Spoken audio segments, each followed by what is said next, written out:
देखो बेटा, ये भी सवाल कितना अच्छा है। इसमें कह रहे हैं एक ऑब्जेक्ट है जिसका मास आपका 3 kg का है और इज एट रेस्ट। रेस्ट का मतलब क्या हो गया बेटा? Initial velocity is 0।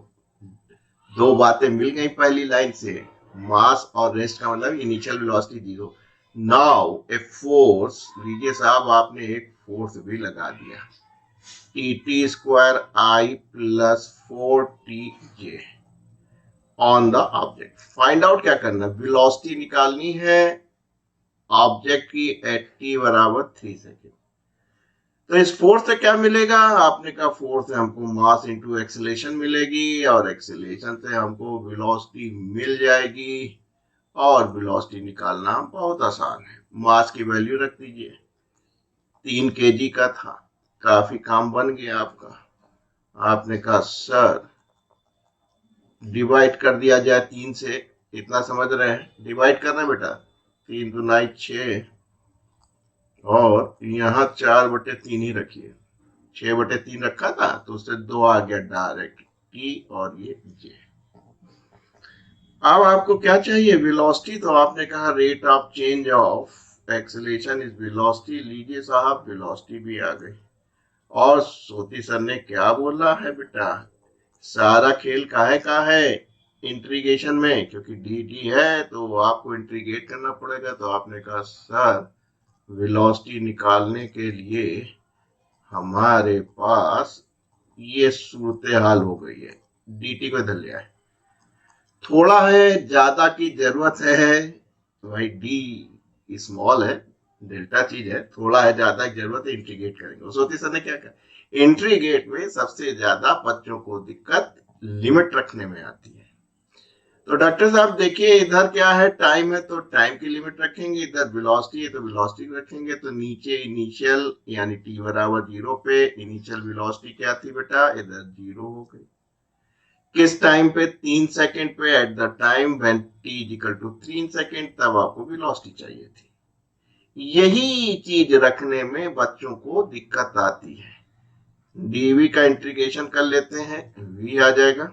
M I right? इसको बेटा दो पार्ट में बांट देते हैं, क्योंकि हम देख रहे हैं कि ज्यादातर बायोलॉजी वाले बच्चे मैथ्स पे बहुत कमजोर होते हैं, क्योंकि वो पीसीएमबी नहीं लेते। पीसीएमबी वालों के लिए तो ये चुटकी का खेल है।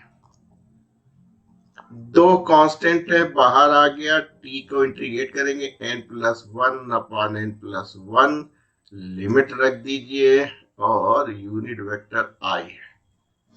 यहाँ 4/3 कांस्टेंट है और मल्टीप्लिकेशन में इसलिए बाहर ले लिया। टी को आप जानते हैं कुछ नहीं, पावर 1 है, तो n+1/n+1। इतना इंटीग्रेशन बेटा सीख लो, बस काम आ गई। एक बार आपने अपर लिमिट रख दी, एक बार लोअर लिमिट रख दी। यहाँ देखिए 2/3 हो गया और टी की वैल्यू आपने 3 रख दी। ये टाइम की रखी जाती, पावर से कोई मतलब नहीं। तो माइनस लोअर लिमिट प्लस यहाँ डिवाइड कर लो तो थोड़ा और आराम हो जाएगा। 2/3 टी के मतलब होता है अपर लिमिट, यानी टी की वैल्यू होती है, पावर से कोई मतलब नहीं। एक बार टी बराबर 0 रख लीजिए। ये यूनिट वेक्टर जे है, यूनिट वेक्टर है। बहुत ज्यादा दिक्कत हो तो बेटा ऐसे कर लिया करो, टी क्यूब मतलब 1 2 3, 0 मतलब 0 बेटा।